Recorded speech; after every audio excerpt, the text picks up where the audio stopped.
Hello friends, இன்றைக்கி நம்ம carrot halwa எப்படி செய்யறதுன்னு பார்க்கலாம். அதுக்கு 5 கேரட்டை வந்து நான் இந்த மாதிரி சாப்பரில் சேர்த்து துருவி எடுத்து வச்சுருக்கேன். இல்லை நீங்கள் சின்ன சின்னதாக கட் பண்ணி கூட சேர்த்துக்கலாம், இல்லை மிக்சியில் அரைச்சும் சேர்த்துக்கலாம். இப்போது ஒரு கடாய் வச்சுருக்கேன். அது அடிக்கனமான பாத்திரமா இருந்தால் ரொம்ப நல்லா வரும் உங்களுக்கு கேரட் அல்வா செய்கிறதுக்கு. இல்லைனா அடி பிடிக்கிற மாதிரி இருக்கும். இப்போ இதில் வந்து 1 டேபிள் ஸ்பூன் அளவுக்கு கீ சேர்த்துருக்கேன். இப்போ இது கூட நம்ம வந்து துருவி வச்ச கேரட்டை சேர்த்து வதக்கிக்கலாம். இப்போ இதில் துருவி வச்ச கேரட்டை சேர்த்துக்கிறேன்.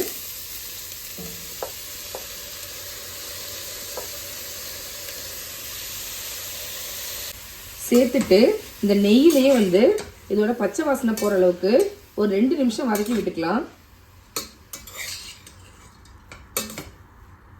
அடுப்பை லோ டு மீடியம்லேயே வச்சு நல்லா வதக்கி விட்டுக்கோங்க.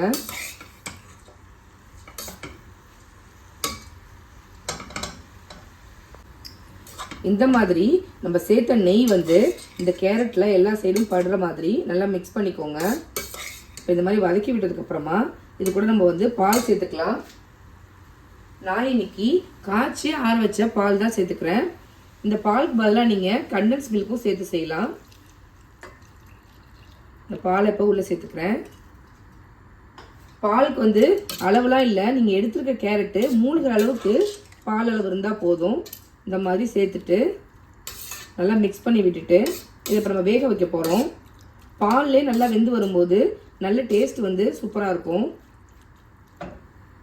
இப்போ இது வேகட்டும். இப்போ பால் சேர்த்து 5 நிமிஷம் போல் வெந்திருக்கு. சைடில் இருக்கிறதெல்லாம் இந்த மாதிரி எடுத்து விட்டு மிக்ஸ் பண்ணி விடுங்க. இந்த நல்லா பால்லே வெந்து நல்லா திக்காகி வரணும். அது வரைக்கும் நம்ம இதை வேக வைக்கணும். ஒரு 5 நிமிஷத்துக்கு ஒரு தடவை இந்த மாதிரி மிக்ஸ் பண்ணி விட்டுட்டே இருங்க. நல்லா திக்காகி வரட்டும். அதுக்கப்புறமா தான் நம்ம வந்து சுகர் சேர்க்கணும். இப்போ வந்து பாலும் கேரட்டும் சம அளவு வந்துருச்சு. நல்லா பால் திக்காகி வந்திருக்கு. இந்த ஸ்டேஜில் நம்ம சுகர் சேர்த்துக்கலாம். இது கூட நான் 1/2 கப் அளவு சுகர் சேர்த்துக்கிறேன். உங்களுக்கு எவ்வளோ தேவையோ அந்த அளவுக்கு சேர்த்துக்கோங்க.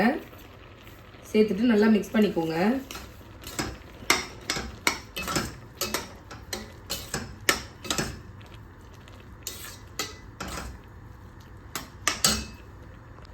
இப்போ நான் சேர்த்துருக்க சுகர் அளவு வந்து மைல்டாக இருக்கும்.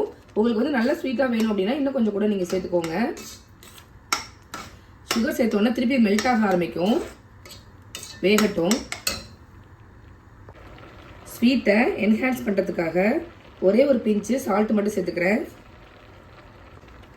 இந்த மாதிரி பாலில் படிகிற இந்த ஆடையெல்லாம் இது கூடயே சேர்த்து சேர்த்து மிக்ஸ் பண்ணிக்கோங்க.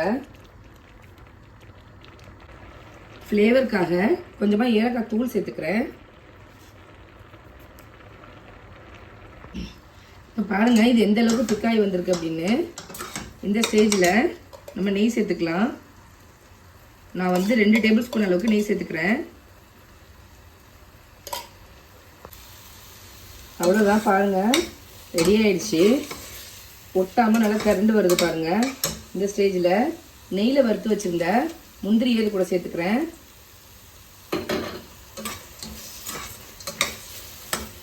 உங்களுக்கு வேணும்னா நீங்கள் காஞ்ச திராட்சையும் சேர்த்து வறுத்து சேர்த்துக்கலாம். அவ்வளோதான், அல்வா ரெடி ஆயிடுச்சு. நான் ஸ்டவ்வை ஆஃப் பண்ணிட்டேன். பாருங்கள் எவ்வளோ சூப்பராக ரெடியாக இருக்குது அப்படின்னு. நீங்களும் இதே மாதிரி உங்கள் வீட்டில் செஞ்சு பாருங்கள். எப்படி இருக்குது அப்படிங்கிறத கமெண்ட் பண்ணுங்கள். நான் போகிற ரெசிபிஸ்லாம் உங்களுக்கு பிடிச்சிருந்தா நம்ம சேனலை லைக், ஷேர் அண்ட் சப்ஸ்கிரைப் பண்ண மறக்காதீங்க. தேங்க்யூ.